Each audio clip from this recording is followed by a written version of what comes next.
أعوذ بالله من الشيطان الرجيم. يا أيها الذين آمنوا إن من أزواجكم وأولادكم عدوا لكم فاحذروهم وإن تعفوا وتصفحوا وتغفروا فإن الله غفور رحيم. إنما أموالكم وأولادكم فتنة والله عنده أجر عظيم. صدق الله العظيم. معزز و مکرم بزرگ اور دوستو،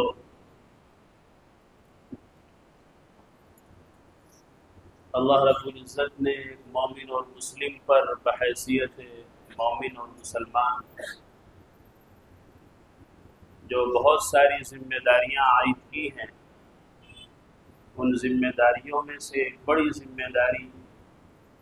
جو قرآن کریم نے بیان کی ہے وہ اپنی آل و اولاد کی دینی تعلیم و تربیت ہے. ورنہ قرآن کریم کہتا ہے کہ اگر تم اپنی اولاد کی دینی تعلیم و تربیت نہیں کرو گے، ان کا دینی ذہن نہیں بناؤ گے، ان کی سوچ اور فکر کو اسلامی نہیں بناؤ گے، تو یاد رکھو قرآن کریم کا فیصلہ ہے اور برحق فیصلہ ہے کہ انما اموالکم و اولادکم فتنہ، کہ تمہاری یہ مال و دولت اور تمہاری یہ اولادیں آزمائش کا سبب ہو جائیں گی، تمہارے لیے فتنہ بن جائیں گی.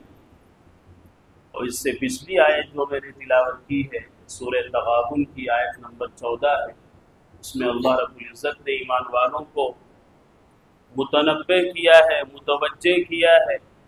ان من ازواجکم و اولادکم عدوا لکم، اے ایمان والو تمہاری بیویوں اور تمہارے بچوں میں سے بعض تمہارے دشمن ہیں، فاحذروہم، لہذا تم ان سے ہوشیار رہو. یہ کون کہتا ہے؟ یہ اللہ رب العزت فرما رہے ہیں، اور قرآن کی زبانی کہلوایا جا رہا ہے کہ یہ کوئی اخبار کی کٹنگ نہیں ہے، یا کسی دانشور یا کسی مفکر یا کسی اور انسان کا کلام یا اس کا ملفوظ یا مقولہ نہیں ہے، بلکہ یہ کتاب اللہ ہے، یہ اللہ کی کتاب ہے، یہ اللہ کے کلام کی آیت ہے، جس میں اللہ رب العزت دو ٹوک لفظوں میں فرماتے ہیں کہ ایمان والو اچھی طرح اپنی ذمہ داریوں کا احساس اپنے اندر پیدا کرو اور اپنی ذمہ داریوں کی ادائیگی کی فکر کرو، ورنہ یاد رکھو کہ تمہاری بعض بیویاں اور بعض تمہارے بچے وہ تمہارے دشمن، عدو لکم، قرآن کہتا ہے. اور جب دشمن ہے تو فاحذروہم، تم ان سے بچو، ان سے ہوشیار رہو، ان کے فتنوں سے آگاہ رہو، غافل و لاپرواہ مت رہو. انسان کی زندگی میں اس کو بہت سارے فتنوں سے، بہت ساری آزمائشوں سے گزرنا پڑتا ہے، لیکن ایسے فتنے جو گھر کے اندر جنم لیتے ہیں، جو گھر سے چلتے ہیں، جو گھر کے اندر رہتے ہیں، اور یہ سمجھ لیجئے کہ گویا جن فتنوں کو ہم خود پالتے ہیں، خود پیدا کرتے ہیں، ان کو قرآن کریم نے بیوی اور بچوں سے تعبیر کیا ہے کہ جو تمہارے گھر میں تمہاری تربیت کے تحت رہتے ہیں، تمہاری سرپرستی میں رہتے ہیں، تمہاری کمائی، تمہارا دھن دولت کھاتے ہیں، برتتے ہیں، استعمال کرتے ہیں، اور اسی پر پلتے ہیں، بڑھتے ہیں، اور اسی کے مطابق وہ اپنی زندگی گزارتے ہیں. وہ تمہارے گھریلو دوست جو کو تم سمجھتے ہو، حقیقت یہ ہے کہ وہ تمہارے دشمن ہیں. فاحذروہم، لہذا جب پتہ چل گیا کہ وہ تمہارے دشمن ہیں تو دشمن سے ہوشیار رہنا چاہیے. یہ قرآن کریم کی عجیب و غریب آیت ہے جو ایمان والوں کو جھنجھوڑ کر رکھ دیتی ہے کہ انسان کی ساری کوششیں، ساری کاوشیں گھر والوں کے لیے ہی ہوتی ہے. اس کی صبح سے شام تک کی ساری فکریں، اس کا چلنا پھرنا، کاروبار، بزنس، دوڑ دھوپ، محنت، قربانی، یہ سب کچھ اپنی اعلیٰ اولاد کے، بیوی بچوں کے پالنے کے لیے اور ان کی کفالت کے لیے ہوتی ہے. لیکن انہی بیوی بچوں کے بارے میں قرآن کریم کہتا ہے عدو لکم، ہوشیار رہو کہ یہ تمہارے دشمن ہیں. وَإِن تَعْفُوا وَتَصْفَحُوا وَتَغْفِرُوا فَإِنَّ اللَّهَ غَفُورٌ رَحِيمٌ، لہذا تمہاری کوشش یہ رہنی چاہیے کہ تم ان کی اصلاح کرتے رہو، ان کو سمجھاتے رہو، بار بار ان کو روکتے رہو، ٹوکتے رہو، ان کو متوجہ کرتے رہو، اللہ کی اطاعت نبی اکرم صلی اللہ علیہ وسلم کی لائے ہوئی شریعت اور سنت کے مطابق ان کو چلنے کی دعوت دیتے رہو، کہا سنی کرتے رہو۔ اس کے باوجود بھی اگر تمہیں ایسا لگے کہ میں زیادہ ٹوکوں گا، زیادہ روکوں گا، تو کہیں اور زیادہ فتنے میں مبتلا نہ ہو جاؤں، اور تم آخری حد تک پہنچ چکے ہو سمجھانے اور بجھانے میں کہ اب کوئی بات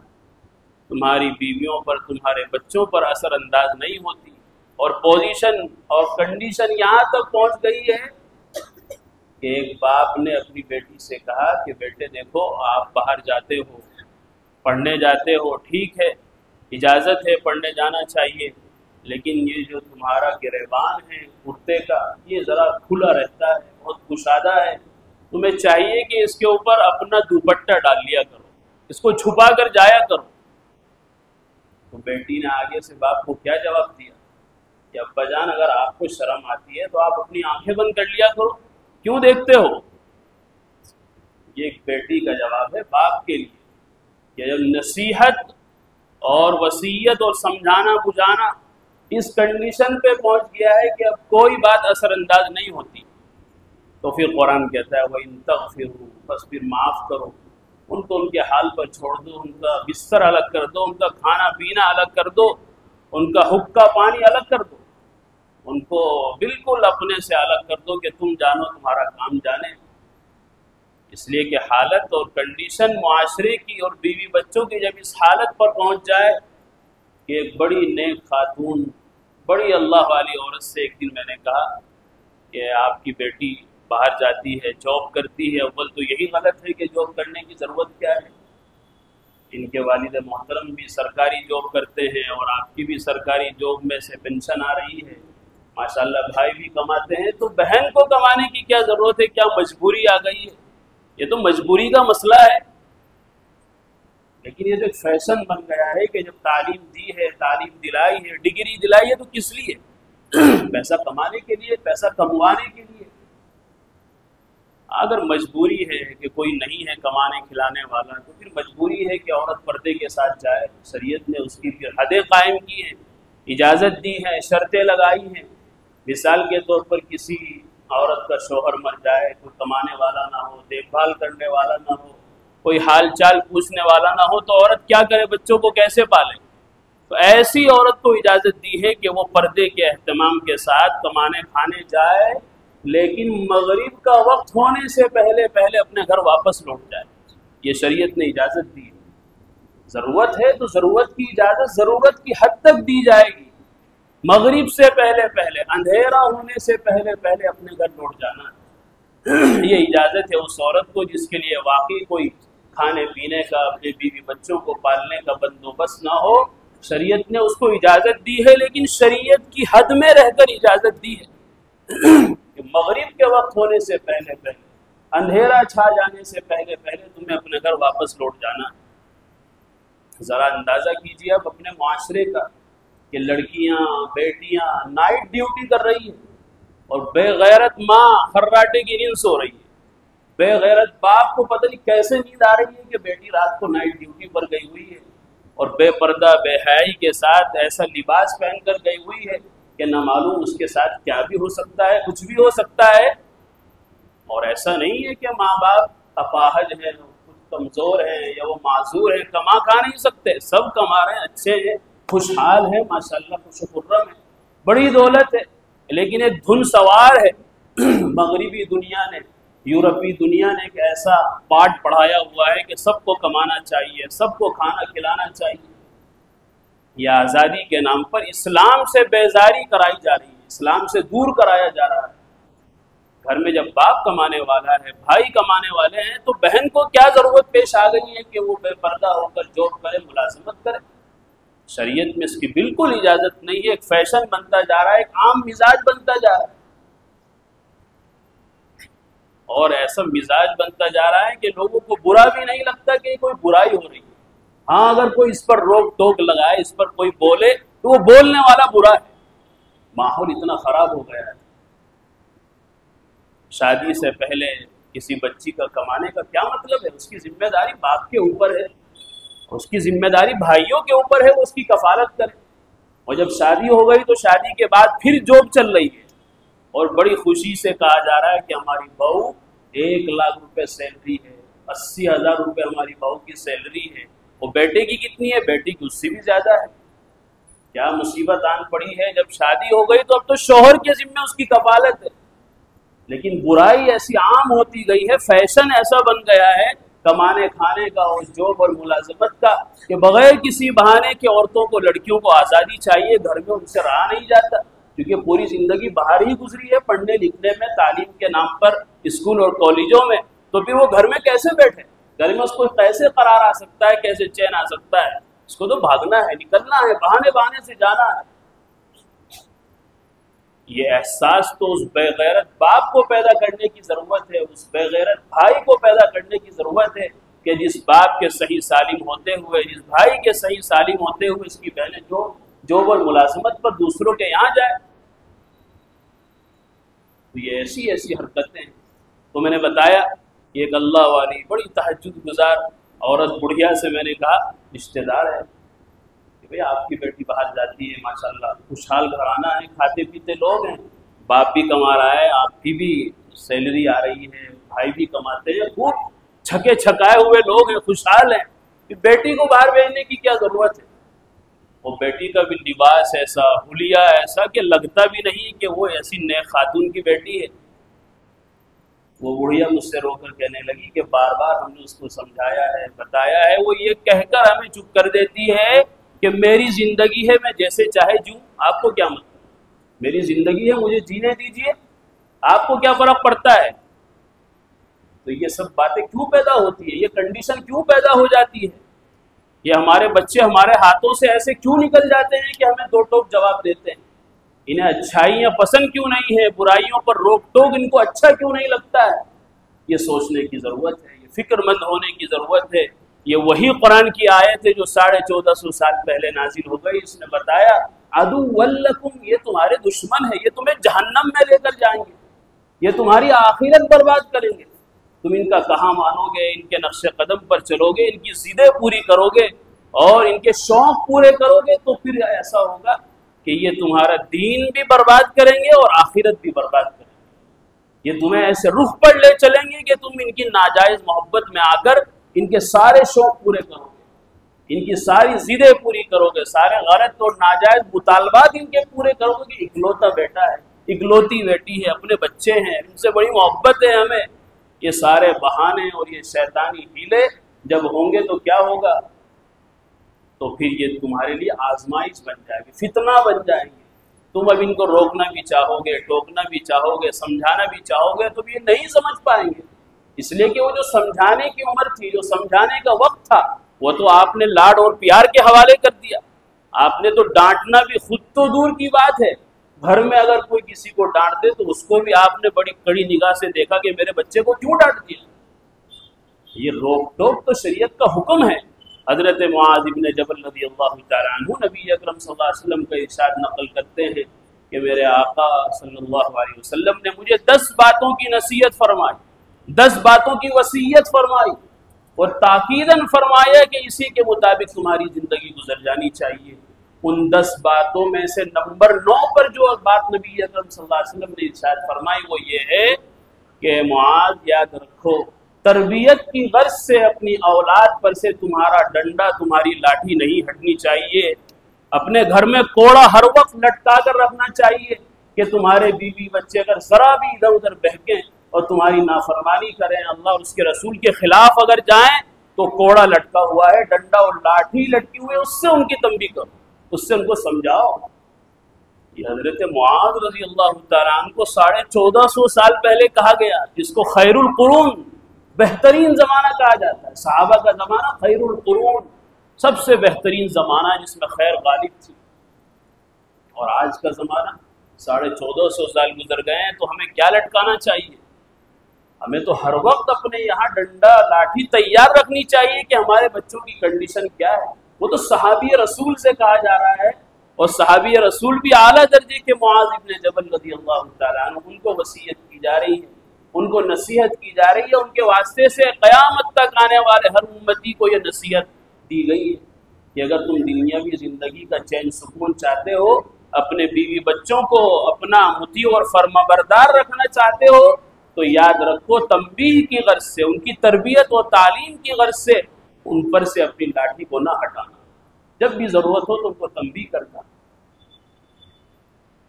آج اصل میں مصیبت یہ ہے کہ والدین بن جاتے ہیں، نہ ان کو شادی سے پہلے کوئی سمجھاتا ہے کہ شادی کیا ہوتی ہے، شادی کے بعد زندگی کیسے گزارنی چاہیے، شادی کے بعد ذمہ داریاں کیسے بڑھ جاتی ہے، شادی کے بعد جب بچے ہو جاتے ہیں تو بچوں کی تعلیم و تربیت کس نہج پر ہونی چاہیے، یہ سب چیزیں کون سمجھاتا ہے؟ ہم یہ سمجھتے ہیں کہ بس شادی ہو رہی ہے تو اس کے لیے کئی سال پہلے سے تیاریاں، کئی مہینے پہلے سے تیاریاں، اور کئی کروڑ روپے اس میں اڑا دیے تو بس شادی ہو گئی۔ اللہ ماشاءاللہ کوئی ماں باپ اپنی بیٹی کو سمجھاتے ہوں کہ بیٹی دیکھو، اب تک تم ہمارے گھر میں رہی ہو، اپنے بھائیوں کے، اپنی ماں بہنوں کے سائے میں پلی ہو، بڑے ناز نخرے تمہارے یہاں برداشت ہوئے ہیں، لیکن آگے جہاں آپ جا رہی ہیں وہاں آپ کو کیسے رہنا ہے، کیسے سب کے ساتھ حسن سلوک کرنا ہے، کیسے وہاں تحمل اور برداشت کے ساتھ جینا ہے، کیسے صبر سے کام لینا ہے، یہ ساری چیزیں کون سمجھاتا ہے؟ بیٹے کو بھی کون سمجھاتا ہے کہ بیٹا دیکھو ایک دوسرے نے اپنی بیٹی پال پوس کر جوان کر کے ناز نخروں سے پلی ہوئی لاڈلی بیٹی تمہارے نکاح میں دی ہے، اس نے اپنا سب سے قیمتی سرمایہ تمہارے حوالے کر دیا ہے، تمہیں اس لڑکی کے ساتھ، ہماری آنے والی دلہن کے ساتھ کیسے رویہ اختیار کرنا چاہیے، اس کا کیسے سہارا بننا چاہیے، کیسے اس کو دلاسا دینا چاہیے، کیسے اس کی اجنبیت دور کر کے اس سے محبت اور مودت سے پیش آنا چاہیے، یہ سبق کون پڑھاتا ہے؟ یہ سبق پڑھانے کی ضرورت ہے، ورنہ گھر دنیا ہی کے اندر جہنم بن جائیں گے اور بن رہے ہیں۔ یا ایھا الذین آمنوا ان من ازواجکم واولادکم عدوا لکم فاحذروہم، اے ایمان والو تمہاری بیویوں اور بچوں میں سے بعض تمہارے دشمن ہیں، لہذا تم ان سے ہوشیار رہو، یہ تمہارے سے ایسے ایسے کام کرا دیں گے، ایسے ایسے مطالبے تمہارے سامنے رکھیں گے اور تمہیں ایسا مجبور کر دیں گے کہ تمہیں ان کی بات ماننی پڑے گی، فاحذروہم، لہذا تم ان سے ہوشیار رہو، پہلے دن سے ان کی تعلیم و تربیت پر نظر رکھو، پہلے ہی دن سے ان کی تعلیم و تربیت کی نگرانی کرو۔ اب بچے بڑے ہو گئے، اب آپ ان کو سمجھاتے رہیں، لاکھ سمجھاتے رہیں، کیسے سمجھیں گے؟ اب تو وہ پک گئے، جب عمر تھی ان کے بنانے کی، سمجھانے کی، ان کی تعلیم و تربیت کرنے کی، وہ وقت تو ہم نے سوچا یہ تو کھیلنے کودنے کا زمانہ ہے، یہ تو شرارت کرنے کا زمانہ ہے، ابھی بچے ہیں سمجھ جائیں گے، تو پیار و محبت کا زمانہ ہے۔ وہ پیار و محبت میں آپ کے اس لاپرواہی اور غفلت میں اتنی دور نکل گئے، اب آپ لاکھ کوشش کریں تو وہ اب آپ کی بات ماننے والے نہیں ہیں۔ کتنے والدین ہیں جو اس کڑھن کے ساتھ زندگی گزار رہے ہیں، اس تڑپ کے ساتھ جی رہے ہیں کہ ان کی اولادیں ان کے ہاتھوں سے نکل چکی ہیں۔ اس لیے میرے عزیزو، ہمیں قرآن کو پڑھنے کی ضرورت ہے، قرآن کریم کو سمجھ کر پڑھنے کی ضرورت ہے، اور قرآن کریم نے جو ہمیں رہنمائیاں اور بہترین ہدایتیں دی ہیں، ان ہدایتوں کو سمجھ کر، پڑھ کر، ان کے مطابق اپنی بھی زندگی اور اپنی آل و اولاد کی، اپنی فیملی کی زندگی بھی اسی نقش پر بنانے کی اور ان کی صحیح تعلیم و تربیت کرنے کی ضرورت ہے۔ اگلی آیت میں اللہ نے ارشاد فرمایا انما اموالکم واولادکم فتنہ، یقین رکھو حقیقت یہی ہے کہ تمہارے مال اور تمہاری اولاد آزمائش ہے، یہ فتنہ ہے، یہ آزمائش ہے، انہی کے لیے تم کیا کچھ نہیں کر سکتے، حلال اور حرام بھی نہیں دیکھتے، دن اور رات بھی نہیں دیکھتے، صحیح اور غلط بھی نہیں دیکھتے، کتنی چیزیں ہیں جو بیوی بچوں کی ضد کی وجہ سے، ان کے لاڑ پیار کی وجہ سے، ان کی ہٹ درمیوں کی وجہ سے ایک انسان کو کرنی پڑتی ہے۔ اس لیے فتنہ واللہ عندہ اجر عظیم، جو آدمی ان فتنوں سے بچ گیا، اس آزمائش میں کامیاب ہو گیا، اس نے صبر اور ہمت سے کام لیا، اپنا وقار، اپنا دبدبہ اپنے بیوی بچوں پر قائم رکھا کہ جس کی وجہ سے اس کی بیوی بچے ادھر ادھر نہیں گئے، واللہ عندہ اجر عظیم، تو یاد رکھو ایسے تحمل اور صبر کے ساتھ اور ایسے قوت اور ہمت کے ساتھ زندگی گزارنے والوں کے لیے اللہ کے یہاں بڑا اجر تیار ہے۔ دنیا میں واقعی تمہیں بڑے صبر کے گھونٹ پینے پڑیں گے، بڑی تکلیفوں سے گزرنا ہوگا، بڑے تحمل اور برداشت کا ثبوت دینا ہوگا۔ ایک طرف بیوی بچوں کی محبت بھی تقاضا کر رہی ہے، اور ایک طرف ان کی تعلیم و تربیت کی وجہ سے ان کو تنبیہ بھی کرنی پڑ رہی ہے، تو بڑا مشکل مرحلہ ہے کہ آدمی اس میں بیلنس کیسے کرے۔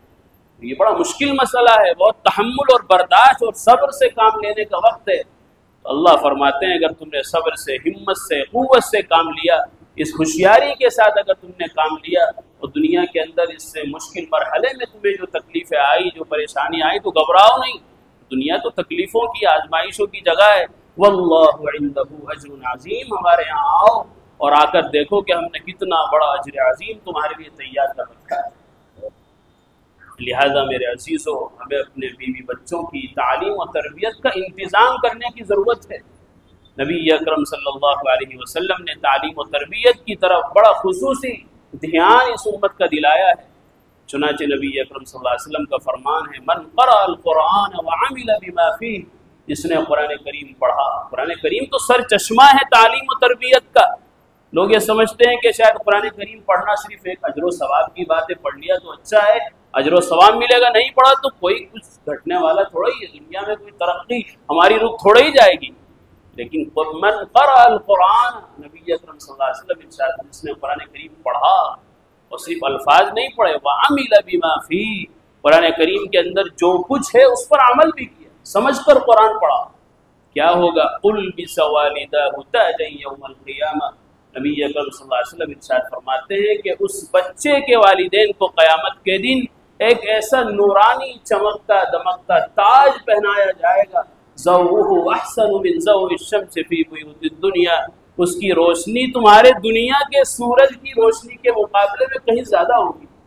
اور یہ دنیا کا سورج جس کو تم بہت کچھ سمجھتے ہو کہ یہ ساری دنیا کو روشن کر دیتا ہے، ساری دنیا کو خوبصورت کر دیتا ہے، ساری دنیا اس کے نکلنے سے منور اور روشن ہو جاتی ہے، یہ دنیا کا سورج اس تاج کے مقابلے میں پھیکا پڑ جائے گا، اس کی روشنی پھیکی پڑ جائے گی اس تاج کے مقابلے میں جو اللہ تعالیٰ قرآن کریم پڑھنے والے بچے کے والدین کو پہنائیں گے، تاکہ دنیا کو پتہ چل جائے کہ یہ وہ عظیم والدین ہیں کہ جنہوں نے قرآن کریم جیسی عظیم دولت سے اپنے بچوں کو آراستہ اور پیراستہ کیا تھا۔ اللہ کے نبی آگے فرماتے ہیں کہ جب والدین کے ساتھ یہ برتاؤ ہو رہا ہے، جب والدین کو یہ عزت دی جا رہی ہے، یہ مقام اور مرتبہ دیا، فما ظنکم بالذی عمل بہ، پھر اس بچے کے بارے میں تمہارا کیا خیال ہے کہ اس کو کیا کچھ نہیں دیا جائے گا، اس کے ساتھ کیسا اعزاز و اکرام کا معاملہ ہوگا۔ فما ظنکم بالذی عمل بہ، لہذا میرے عزیزو، اگر ہم چاہتے ہیں کہ ہماری اولاد دنیا میں بھی کامیاب ہوں، ہماری بھی مطیع اور فرما بردار ہو، اللہ اور اس کے رسول کے بھی یہ تابعدار بن کر زندگی گزاریں، تو ہمیں اپنے بیوی بچوں کو قرآن پڑھانا ہوگا، قرآن کریم کی تعلیم اور تربیت ان کو دلانی ہوگی۔ قرآن کریم خدائی دستور ہے، خدائی کلام ہے، یہ رہتی دنیا تک کے لیے رہنمائی اور ہدایت کا سر چشمہ ہے۔ سب سے عظیم تعلیم و تربیت اگر کسی کی مؤثر ہو سکتی ہے یا پہلے زمانوں میں ہوتی آئی ہے تو وہ قرآن کی تعلیم و تربیت ہے۔ آج ہم نے تعلیم و تربیت کے اور بہت سارے عنوان قائم کر لیے ہیں، اور بہت سارے راستے اختیار کر لیے ہیں، اور بہت سارے نصاب بنا لیے ہیں، بہت ساری کتابیں ہم نے پڑھ لی ہیں اور پڑھا دی ہیں، نصاب میں داخل کر لی ہیں، کہ جس سے ہم یہ سمجھتے ہیں کہ ہمارے معاشرے کی، ہمارے بیوی بچوں کی تعلیم و تربیت ہو جائے گی، لیکن نہیں، اس لیے کہ سرچشمہ تعلیم و تربیت تو قرآن ہے۔ جب تک ہم اس کو اپنا گائیڈ اور رہنما نہیں بنائیں گے تو ہم تعلیم و تربیت کے صحیح نہج پر کبھی بھی زندگی نہیں گزار سکتے۔ اس لیے میرے عزیزو، یہ وہ زمانہ چل رہا ہے کہ جس زمانے کے بارے میں نبی اکرم صلی اللہ علیہ وسلم نے ارشاد فرمایا، یاتی علیکم زمان یخیر فیہ الرجل والعجز والفجور۔ مسند احمد میں حضرت ابو ہریرہ رضی اللہ تعالیٰ عنہ کی روایت ہے کہ نبی اکرم صلی اللہ علیہ وسلم نے ارشاد فرمایا، تم پر ایک زمانہ ایسا ضرور بھی ضرور آ کر رہے گا کہ ایک آدمی کو اختیار دیا جائے گا، چوائس اس کے سامنے رکھی جائے گی کہ دو چیزیں ہیں، ان میں سے کسی ایک کو قبول کر لو۔ یخیر الرجل بین العجز والفجور، ایک تو بیکاری اور بدکاری، دو چیزیں ہیں جس کو چاہے چن لو، یا تو بیکار اپنے گھر میں پڑے رہو، یا اگر ترقی چاہیے، مال و دولت چاہیے، دنیا چاہیے تو باہر نکلو، آؤ بدکاری کرو۔ تو انسان کو ترجیح دی جائے گی، انسان کو اس کو اختیار دیا جائے گا کہ دو چیزوں میں سے کسی ایک چیز کو چن لو، یا تو بیکار اپنے گھر میں پڑے رہو، یا اگر باہر نکلنا ہے، جاب چاہیے، ملازمت چاہیے، دنیا چاہیے، تو پھر آؤ بدکاری کرو، بے حیا ہو کر نکلو، بے شرم ہو کر، بے پردہ ہو کر نکلو۔ اسلام کو اپنے گھر چھوڑ کر آؤ، دین کو اپنے گھر چھوڑ کر آؤ، قرآن و حدیث کو طاق میں رکھ کر آؤ، یہاں تو آزادی کے ساتھ آؤ، اختیار دیے جائے کہ اگر ترقی چاہیے تو بدکاری کے ساتھ ترقی ملے گی۔ نبی اکرم صلی اللہ علیہ وسلم نے ارشاد فرمایا فمن ادرک ذلک الزمان، پر جو شخص بھی اس زمانے کو پائے اس کو چاہیے کہ فلیختر العجز الفجور، اس کو چاہیے کہ وہ بیکاری کو پسند کرے بدکاری کے مقابلے میں۔ ایسی ترقی کہ جس کی وجہ سے انسان اللہ کی نظروں سے گر جائے، اس سے اچھا تو بیکار رہنا ہے۔ ایسی تعلیم کہ جس سے انسان بے دین ہو جائے، جس سے انسان اپنے ایمان و اسلام سے بیزار ہو جائے، ایسی تعلیم کہ جس سے انسان کو یہ خبر نہ ہو کہ وہ انسان ہے، وہ بندہ ہے، وہ کس مقصد کے لیے دنیا میں آیا تھا۔ جب اپنے مقصد کو جس تعلیم سے انسان بھول جائے تو اس تعلیم سے تو جہالت بہتر ہے۔ نبی اکرم صلی اللہ علیہ وسلم نے ایسے کھلے کھلے الفاظ میں یہ ارشادات اس امت کو دیے ہیں تاکہ ہم کسی نہ کسی طرح صحیح راستے پر آ جائیں، صراط مستقیم پر آ جائیں، اور دنیا کی جو مشکلات ہیں یا آزمائشیں ہیں ان سے نکلنے کا صحیح سیدھا راستہ ہم منتخب کرتے ہیں۔ اللہ تعالیٰ مجھے بھی آپ کو سب کو قرآن کریم کا صحیح فہم عطا فرمائے اور قرآن کریم کی تعلیمات کے مطابق اپنی اصلاح، اپنے اہل و عیال کی اصلاح کی توفیق عطا فرمائے۔ وآخر دعوانا الحمدللہ۔